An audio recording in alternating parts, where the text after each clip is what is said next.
Hello everyone, welcome to TechThread Insight channel. Now in this video we will look on Python and AI and especially the automation. The first question is, what is Python automation and is it different from the Python language? No. So to answer this we just need to combine these two words, Python and automation. So Python is a platform where you basically do the coding and automation is just a practice where you remove those tasks or basically automate those tasks which are repetitive in nature. So अगर मैं ये कहता हूँ repetitive in nature, that means ऐसा कोई भी काम जो बार बार एक ही तरह से किया जा रहा है. हो सकता है आप किसी एक्सेल फाइल पे लुकअप लगाते हैं और हर बार उसका डेटा सोर्स शीट 1 में होता है और शीट 2 में आप उसके अंदर पिवट लगाते हैं, लुकअप लगाते हैं या कुछ तरह के फॉर्मूलेज लगाते हैं. तो ये काम आप पाइथन से एक ऑटोमेशन के थ्रू कर सकते हैं. एक प्रॉपर सा आप कोड लिखेंगे और वही कोड हर बार जब भी आप डेटा पेश करेंगे तुरंत रन हो जाएगा. तो ऐसे बहुत सारे एग्जांपल हैं जो डेटा एनालिसिस में, डेटा वेब स्क्रैपिंग में, यानी कि आप वेबसाइट से डेटा निकालते हैं हर बार जब भी वेबसाइट अपडेट होती है या एक फ्रीक्वेंसी में अपडेट करते हैं, 1 महीना, 2 महीना या 3 दिन के बाद. So these are the application of Python automation, data scraping, data analysis, data extraction. So these are various applications which are under the Python automation things. Let's go on to our next topic, which is tools and libraries. So to perform Python automation, what are the tools? So tools हमारे पास में बहुत basic से हैं. हम चाहे तो इसके लिए अपने पास एक IDE या editors use कर सकते हैं, चाहे वो Anaconda हो, चाहे वो PyCharm हो, और या फिर एक नॉर्मल आप नोटपैड भी यूज कर सकते हैं. वहीं अगर उसकी एप्लीकेशंस की बात करें तो एप्लीकेशन बहुत सारी हो सकती हैं, जिसमें से कुछ एग्जांपल होंगे, जैसे कि number 1 Selenium, then Beautiful Soup, सबसे important PyAuto GUI.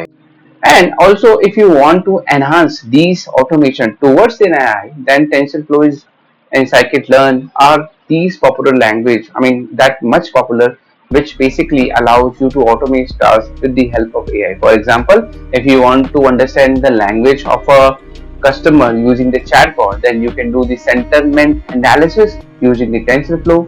Let's start with the very first product or a project using a web scraping, which also gives you an idea how Python automation works.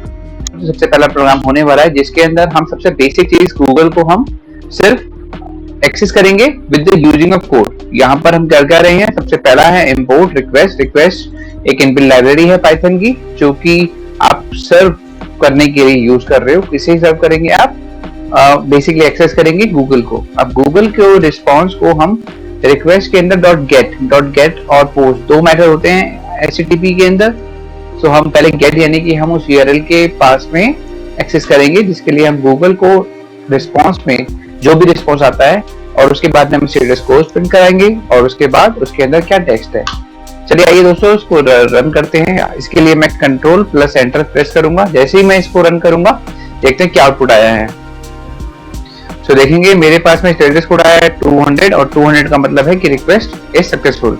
सो ये good to go है. तो हम इसको readable format में करने के लिए कि हमें समझ में आ सके, हमने क्या किया है, यहाँ पर ब्यूटीफुल सूप को जो कि हमने इंस्टॉल किया है उसे कॉल किया है और उसके अंदर हमने रिस्पॉन्स और टेक्स्ट को और कहा है कि हमें HTML पास करना है और इसको एक वेरिएबल सूप पे डाला है और सूप को हम प्रिंटिफाई कर रहे हैं, जिसका मतलब है print the HTML content in a readable format.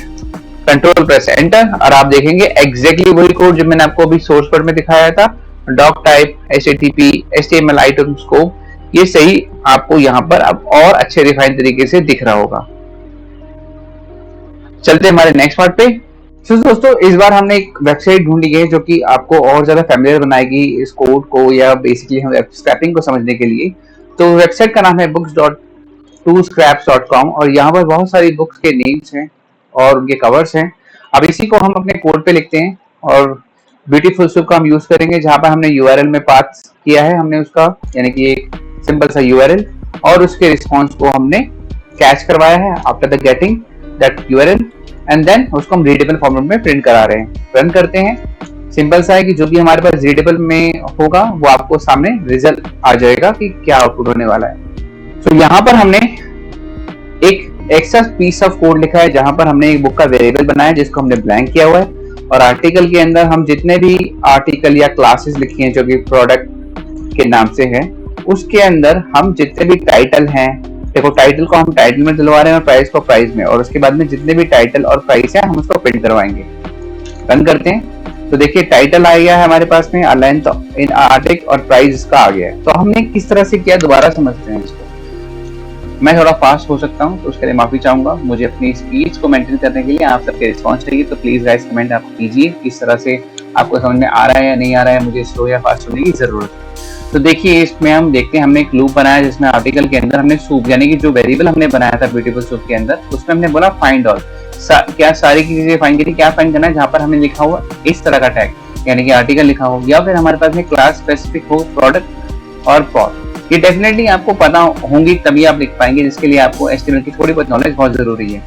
Then उसके बाद में हमने टाइटल के अंदर जितने भी हेडिंग्स के अंदर टाइटल टैग लिखे थे वो हमने टाइटल में दिलवाए। प्राइस वेरिएबल में हमने जितने भी प्राइस कलर में थे वो फाइंड कराने के बाद जितने भी मिल जाए हमने प्राइस में दिलाए। उसके बाद हमने इसी लिस्ट के अंदर से अपेंड कराया एक के बाद एक, टाइटल के अंदर टाइटल, प्राइस के अंदर प्राइस, और लास्ट में हमने इसी पूरे वेरिएबल के अंदर जितने भी टाइटल और प्राइस ऐड हुए थे उसको हमने प्रिंट कराया। तो ये दोस्तों बेसिकली ये छोटा सा एग्जांपल था किस तरह से आप वेब स्क्रैप कर सकते हो यूजिंग दी पाइथन लैंग्वेज। सो आइए दोस्तों अब हम देखते हैं ऑटोमेशन हम कैसे करें। जैसे कोड का यूज करेंगे और क्रोम ब्राउजर या आप चाहो तो कोई भी तरह का ब्राउजर आप रन कर सकते हो। सो इस एग्जांपल के अंदर हमने क्या क्या है पहले वो समझते हैं। सबसे पहले हमने सेलेनियम की लाइब्रेरी को यूज किया है जिसके अंदर हमने वेब ड्राइवर, ये एक एलिमेंट है जिसे हम कॉल कर रहे हैं। क्यों कर रहे हैं, इसका आंसर सिंपल सा है, क्योंकि हम वेब ड्राइवर यानी कि जो भी हमारे पास में ब्राउजर है उसके अंदर एक वेब ड्राइवर की लाइब्रेरीज को कॉल कर जो कि सेलेनियम की है बेसिकली, लेकिन वो हमें हेल्प करेगी प्रेजेंट ब्राउजर को यूज करने के लिए। तो इसके अंदर हमने क्रोम ऑप्शन में अपने ऑप्शंस जो कि हमने इंपोर्ट कराए हैं अगेन सेलेनियम से। और सबसे पहले हम क्या कर रहे हैं, हम जा रहे हैं गूगल के ऊपर। गूगल पे जाने के बाद में हमें एक टैग दिखना है क्यू, जब वो मिल जाएगा तो हम उसमें दिखेंगे अपने सेंड की के थ्रू पाइथन वेब स्क्रैपिंग, और उसके बाद हम उसको हिट करवाएंगे यानी कि क्लिक करवाएंगे सर्च पे। सो सबसे पहले हम देखते हैं कि कोड क्या करता है, उसके बाद में हम देखेंगे इसकी वर्किंग। तो मैंने अभी ये कोड रन किया है, आपके सामने एक ब्राउजर ओपन होगा, उस पे जो मैं चाहता हूं वो सर्च किया जाएगा और गूगल सर्च वाले बटन पे क्लिक किया जाएगा।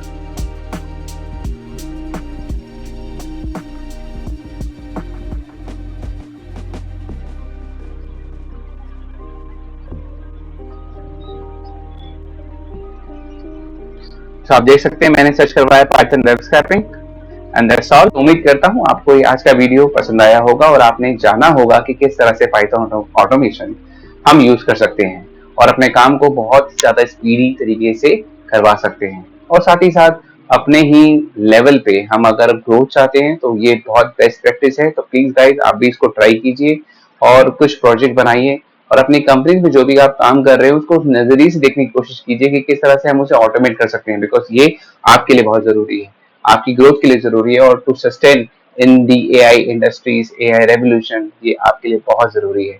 तो दोस्तों मिलते हैं अपनी नेक्स्ट वीडियो में, तब तक के लिए मुझे दीजिए इजाजत। Thank you and happy coding. हाँ, अगर आपको मेरी वीडियो पसंद आई हो तो please like, share and please subscribe.